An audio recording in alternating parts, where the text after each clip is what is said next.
Hey guys, welcome to season 3 of New Levels interviews with Ivan. And today I'm really thankful to be with none other Breyton Paulse, South African legend in the rugby game, but a really hero for youngsters. I can remember myself growing up, looking at Breyton running down the wings, doing the backflips and all those kind of things, and really inspiring South African people all around the country. And but before I carry on with the interview, Breyton, I just want to give you an opportunity to introduce yourself and where did you grow up and where did your love for rugby start? Yeah, guys, my name is Breyton Paulse, better known as Breyty by my teammates. They obviously thought I was too small, so they gave me the name Breyty. But growing up on a farm, a region called the Bokkerveld, close to the nearest town series. I think people will know the town series.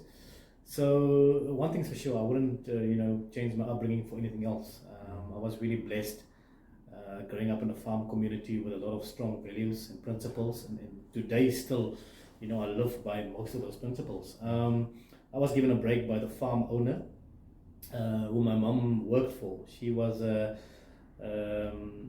domestic worker for years and still is on the farm, and that's what she loves. And she does it with a lot of passion, and I'm actually proud of her for managing me to get through school and all those kind of things, because the ratio on the farm has been very tough, for the farm kids, because after school there's nothing to do. And the farm owner, Mr. Charlotte Toy, saw opportunity in me because I used to play with his son, and obviously after school, I was going to go work on the farm, and he called me in one day and he's like, Breyton, what are you going to do next year? I'm like, geez, Mr. Toy, if I can drive a tractor, that'll be a massive sort of advancement for me as a farm worker. And he was always God sent in terms of made me realize that day that dreams do come true, because in the back of my mind I was always hoping something would happen along my career, because my mum was never going to be able to sponsor me to go to university. And Mr. Toy that day called me in his office and he said, Breyton, I've seen your potential, I've seen your talent, and I'm willing to give you an opportunity to go and study in Stellenbosch. And just in short, that was my ticket to life almost.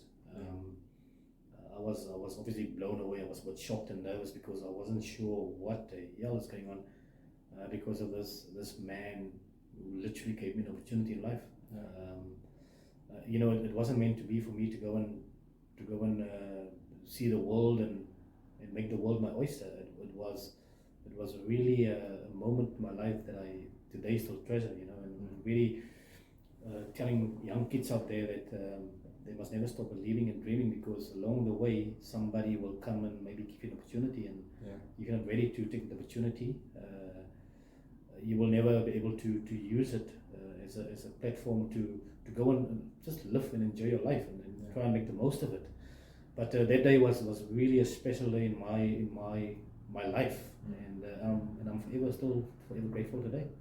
Awesome, Breyton. And when you look at a lot of youngsters, they currently as well, they come either in the similar background or, how can I say, maybe even worse.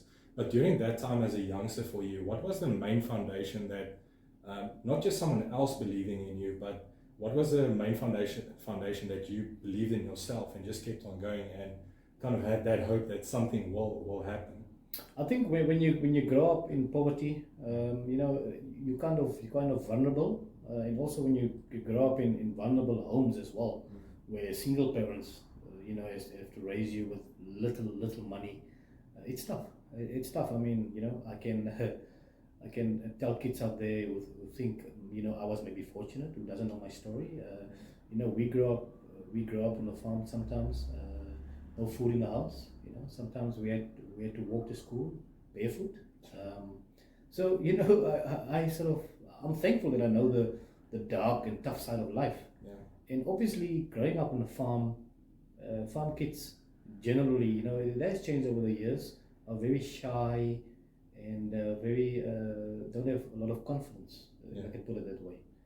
And obviously over the years now, I'll also try and go back to my school and go talk to them and try and inspire them, but you can obviously only do so much. But for me, also growing up, the values and principles were obviously sort of drilled into me, which I'm very grateful for, because most farm kids, unfortunately, because of the poverty and the circumstances, and you do understand that, falls into the, having kids early, drugs and kind of thing is a hell of a, it's a hell of a problem on the farms.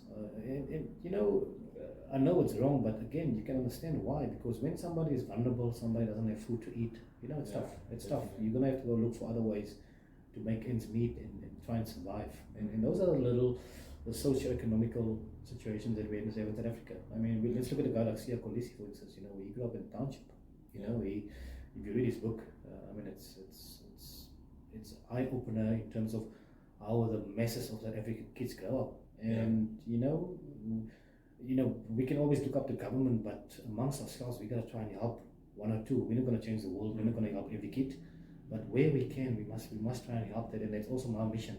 I felt that the Lord has sent me to also help. I remember Ashman Williamson, for instance. When I went to go speak at their school, Ashman was down in the dumps. He was doing all the wrong things you could think of. And that day I promised him something small. I sent him gifts. I sent him talks. I sent him Springbok shorts in a bag. And that moment sort of changed his life. He said to me that he's never in his life have he thought of somebody going to give him something, because all he knew was the tough life. And I'm so thankful that Ash, turned out the way he did, and today's a successful businessman. And those kind of stories we need to do more. We need to do more. And we need to try and inspire and motivate kids to say that, guys, especially if you do sport, you don't have to play rugby, but if you even stuck to your career in terms of school, education is so powerful. Madiba speak about it.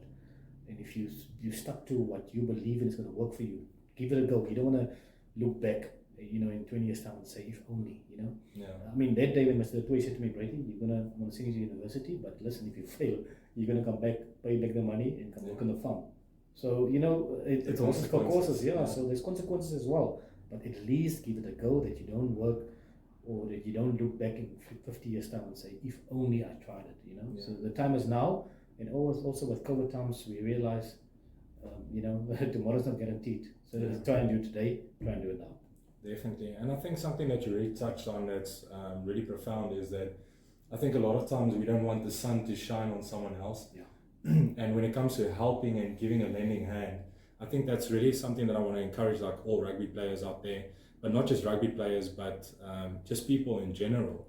But speaking about the topic in rugby itself, I mean, we know there's some rugby guys have challenges with mental aspects or financially, whatever the case might be. And sometimes you don't have to give them something, but just to reach out and tell them, listen, buddy, are you okay?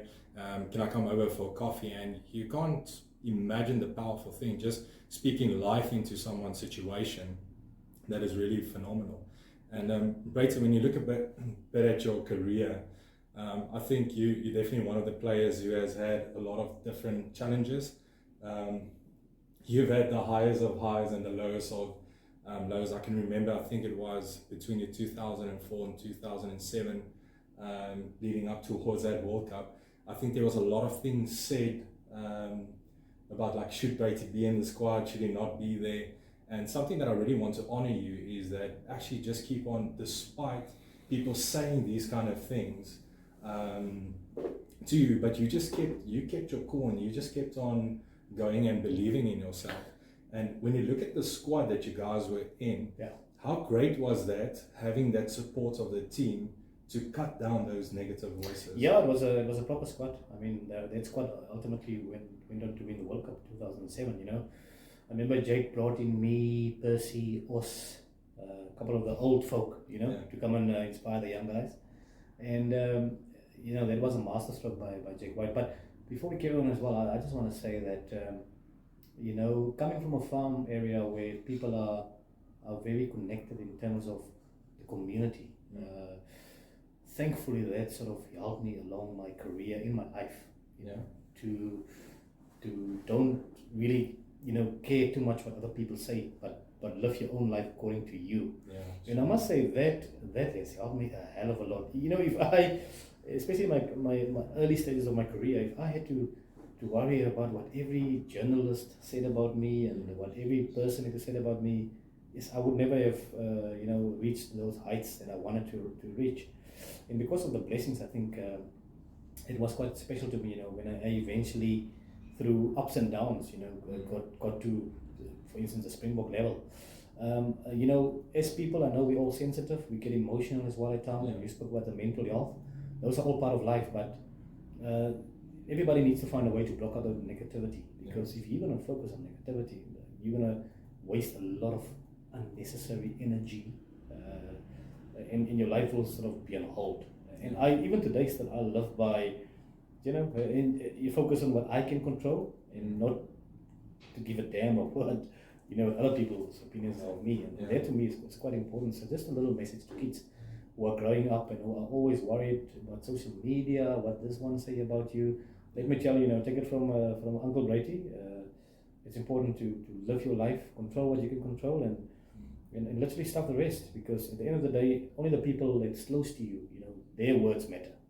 But the ones on social media and those kind of things they will sort of speak negativity into your life, and if it's going to affect you, then it's going to literally end your career. Because at the end of the day, if you don't have a strong mental capacity to block that kind of things out, you're gonna have a tough time. So there's a lot of people who help, who's professionals in this game. So go and see some of those people if you do struggle. I know a couple of friends actually still today who are still really, they are worried that people say on Facebook about them and that kind of stuff. I mean, seriously, man, life reality is much different to what Facebook sometimes says.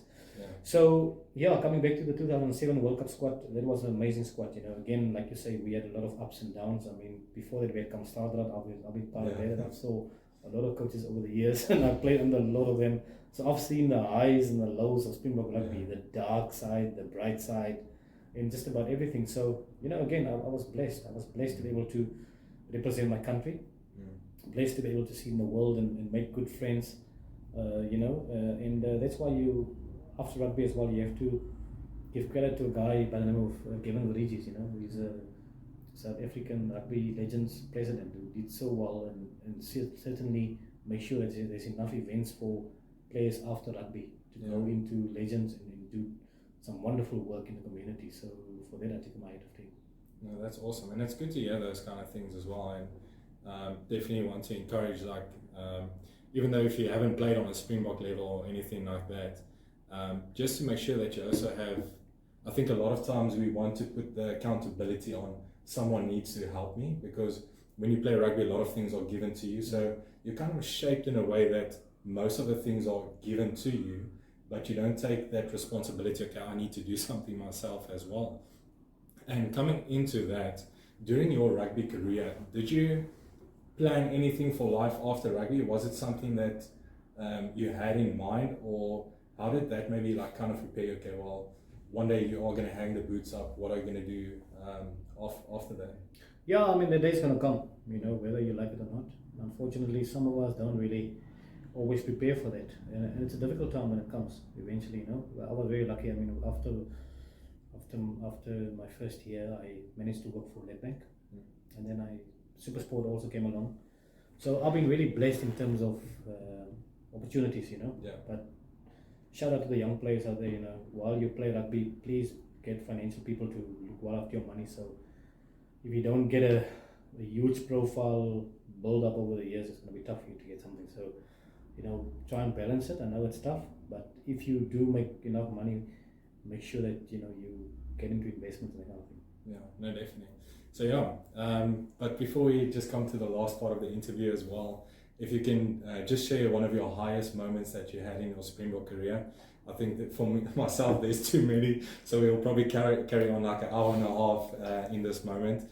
But one thing that I can remember a few games when Claire Johnson, with that Tri Nations series, I think a lot of the emotional aspects and things, there was so much unity in South Africa like that. I can remember growing up, that was one of the greatest moments of just feeling uplifted as a youngster despite the circumstances. And just with that, a short message for all the viewers and everyone out there of encouragement. Yeah, again, I mean, there was a lot of highlights.